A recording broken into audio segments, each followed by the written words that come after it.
നമസ്കാരം. ശബരിമല എന്ന് പറയുന്നത് നമ്മുടെ മലയാളികളെ സംബന്ധിച്ചിടത്തോളം അതൊരു പ്രത്യേക വികാരമാണ്.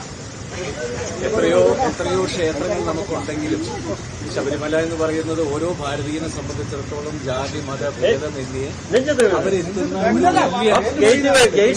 പുണ്യ സ്ഥലമാണ്. അപ്പൊ അവിടെ ഇത്തരം സ്കാം എന്തെങ്കിലും നടന്നിട്ടുണ്ടെങ്കിൽ അത് 100% വെളിച്ചത്ത് കൊണ്ടുവരികയും അതിനകത്ത് ബന്ധപ്പെട്ടിട്ടുള്ളവരെ എല്ലാം വെളിച്ചത്ത് കൊണ്ടുവരാൻ ഓരോ മലയാളിയും ബാധ്യസ്ഥനാണ്. ആ ഒരു മലയാളിയുടെ കൂട്ടത്തിൽപ്പെട്ടതാണ്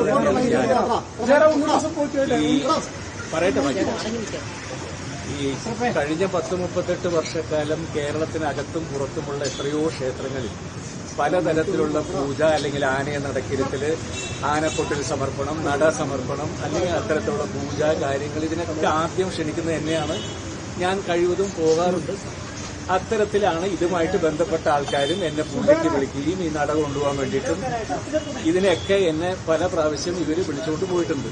അപ്പോ ഇതിന്റെയൊക്കെ പിന്നിൽ കള്ളത്തരങ്ങൾ എന്തെങ്കിലും നടന്നിട്ടുണ്ടോ എന്നുള്ളത് അന്വേഷിക്കാൻ ബഹുമാനപ്പെട്ട കോടതിയും ബന്ധപ്പെട്ട ആളുകളും എല്ലാം ഇതിന്റെ പുറകിലുണ്ട്.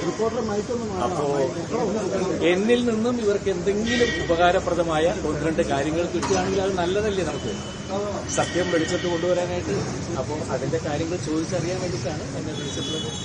അപ്പോ തീർച്ചയായിട്ടും എല്ലാം നല്ല പര്യവസാനിക്കട്ടെ, ഭംഗിയായിട്ട് തന്നെ. ഇനിയും പുറമെ വല്ലവരും കുടുങ്ങാനുണ്ടെങ്കിൽ അവരും കുടുങ്ങട്ടെ, അല്ലെങ്കിൽ അയ്യപ്പൻ വെറുതെ വിടുക. അവരൊക്കെ 50 വർഷത്തിന് മുകളിലായിട്ട് ശബരിമലയ്ക്ക്